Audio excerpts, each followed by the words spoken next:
સમુદ્રના કિનારે એક બાળક રમતું હોય છે. હવે રમતા રમતા બાળકનું ચપ્પલ તણાઈ જાય છે અને તે સમુદ્રના કિનારે રેતી ઉપર લખી દે છે કે આ સમુદ્ર છે ને એ ચોર છે. હવે બીજી બાજુ ઓલી કાંઠેથી માછીમારો દરિયો ખેડીને આવતા હોય છે અને તેમની સાથે તેઓ માછલી લઈને આવે છે. ત્યારે તે માછીમારો આ દરિયા કિનારે રેતી ઉપર લખી દે છે કે આ સમુદ્ર છે ને એ અમારો પાલનહાર છે.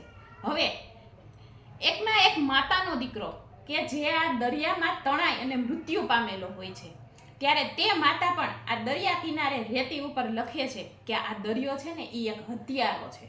હવે એક ભાઈને આ દરિયાની અંદરથી એક છીપ મળે છે અને તેમાં તેને એક સાચું મોતી મળે છે. ત્યારે તે ભાઈ પણ આ દરિયાના કિનારે રેતી ઉપર લખે છે કે આ સમુદ્ર એ દાનવીર છે.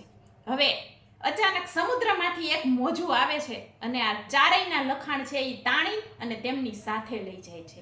એવી જ રીતે આપણા જીવનમાં દરેક વ્યક્તિના અભિપ્રાય છે ને એ આપણા માટે જુદા જુદા હોય છે, પરંતુ સમુદ્રની જેમ કોઈના અભિપ્રાયની પરવા કર્યા વગર આપણે હંમેશા આપણું જીવન મોજથી જીવવાનું અને આપણું કાર્ય છે એ સતત કરતા રહેવાનું, કોઈની પણ પરવા નહીં કરવાની, કોઈની પણ ગણના નહીં કરવાની.